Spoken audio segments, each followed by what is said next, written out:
నిన్నటికి నిన్న హైకోర్టు పోలీసుల పైన చేసినటువంటి కామెంట్స్ ఒకసారి చదువుతాను. లా అండ్ ఆర్డర్ చట్ట నిబంధనలకు అనుగుణంగా ఉండాలి, అంతే తప్ప పోలీసులకు నచ్చినట్లు కాదు. హైకోర్టు ఆగ్రహం. వారు తలుచుకుంటే ఏదైనా సృష్టించగలరు. ప్రభుత్వం మారిన తరువాత వాంగ్మూలాలు మార్చేస్తున్నారు. గత ప్రభుత్వ హయాంలో నిందితులుగా ఉన్న వారికి క్లీన్ చిట్ ఇచ్చేస్తున్నారు. చంద్రబాబు నాయుడు గారి కేసులు చూసాం కదా, అంటే ఆ కేసు అని నేను చెప్పట్లేదు కానీ ఎగ్జాంపుల్ చెప్తున్నా. ఇలాంటి పరిస్థితులు ఉండటం దురదృష్టకరం. హైకోర్టు ఘాటు వ్యాఖ్యలు. పోలీసులు కవులుగా మారిపోయారు. కవి అంటే ఎవరు? కవిత్వం రాసేవాళ్లే కదా కవులు అంటాం మనం. కానీ ఈ కవులు ఎవరు? చట్టం కనిపించదు, న్యాయం వినిపించదు, కనిపించదు వినిపించదు, కవులుగా మారిపోయారు. హైకోర్టు చెప్పిందని నాకు అర్థమైంది. అబ్రివేషన్ తీసుకున్నా నేను. కరెక్ట్ గానే చెప్పారు సార్. ఎందుకంటే ఈ కవులు కేవలం చంద్రబాబు నాయుడు గారి ఆస్థాన విద్వాంసులు కాబట్టి వాళ్ళు కవులు అయ్యారు సార్. అందుకనే ఎందుకంటే ఆనాడు శ్రీకృష్ణదేవరాయల కాలంలో మాత్రమే అష్టదిగ్గజ కవులు ఉండేవారని చెప్పని అనేవారు. మరి వాళ్ళని మాత్రమే ఆస్థాన విద్వాంసులు అనేవాళ్ళు సార్. కానీ ఇప్పుడు చూస్తే ఈ కవులను చూస్తే మాత్రం నిజంగా హృదయ విదారకంగా ఉంటుంది సార్. ఎందుకంటే ఆంధ్ర రాష్ట్రాన్ని క్షేమంగా భద్రతతో నడిపించాల్సినటువంటి పోలీసు వారు ఈ రకంగా మరి కూటమి ప్రభుత్వ చేతుల్లో టూల్స్ లాగా మారిపోయి హైకోర్టు వారితో 24 గంటలు అక్షింతలు వేయించుకుంటూ నిస్సిగ్గుగా ముందుకు పోతా ఉన్నారంటే ఇది ప్రజాస్వామ్యమా లేకపోతే మరి రాక్షస పాలన అనేది కూడా అర్థం కానటువంటి పరిస్థితి సార్. ప్రజలన్నీ గమనించుకుంటున్నారు సార్. అయితే 100% రైట్. శ్రీకృష్ణదేవరాయలు గారి ఆస్థానంలో అష్టదిగ్గజాలు ఉన్నారు, 8 మంది కవులు అని అన్నారు కదా. ఇవి వాళ్ళ అష్టదిగ్గజాలు, ఆ కవులు ఎలాగో హైకోర్టు చెప్పినట్టు వీళ్ళు చూస్తే కష్ట నష్ట దిగ్గజాలుగా ఉన్నారు. ప్రజల్ని కష్టపెట్టడం, నష్టం చేయడం, ఇవే వీళ్ళు చేసే పనులు అన్నట్టుగా కనిపిస్తుంది. రామ్నాథ్ గారు, ఈ మన సీదిరి అప్పలరాజు గారు అరెస్ట్కి సంబంధించి, ఆయన అదుపులోకి తీసుకున్నటువంటి ఈ కేసుకు సంబంధించి ఏం చెప్తారు?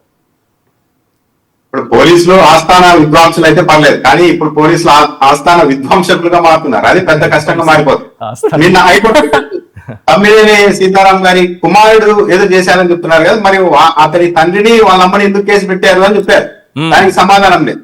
ఈ రోజు అప్పలరాజు గారి కుమారుడు ఏదో యాక్సిడెంట్ చేశారు, ఒకరు చనిపోయారు, అది నిజము. దాంట్లో ఈయన తీసుకెళ్లి పెడుతున్నారు.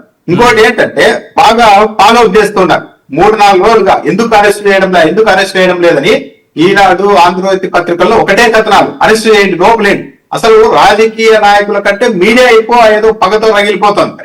అంటే రేపు పొద్దున ప్రభుత్వం మారినా మళ్ళా ఆ టీడీ పోలను లోపల వేసుకుంటారులే, మనకి ఏం కాదని అని రెచ్చగొడుతున్నారేమో. ఈ రాజకీయ తెలుగుదేశం పార్టీ వాళ్ళకి కూడా చాలా మందికి నచ్చడం లేదు. ఇప్పుడు యాక్సిడెంట్ జరిగితే అది ఎవరి యాక్సిడెంట్ అయినా, ఎప్పుడైనా ఎవరికైనా ఎక్కడైనా యాక్సిడెంట్ గురి కావచ్చు, చనిపోకూడదు, జరగచ్చు. కానీ దాన్ని కూడా ఏది అబ్బాయి ఎందుకు యాక్సిడెంట్ చేశారు అంటే ఉద్దేశపూర్వకంగా చేశారంట. అంటే ఒక యాక్సిడెంట్ ఉద్దేశపూర్వకంగా అంటే ఇంకా అదే తీవ్రంగా కావాలని ప్లాన్ గా హత్య చేశారని చెప్పడం.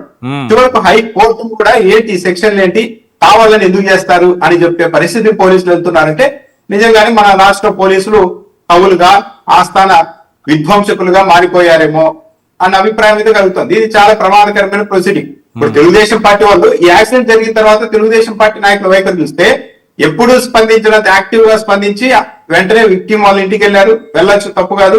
అక్కడ వాళ్ళకి ఆర్థిక సాయం కూడా చేశారు.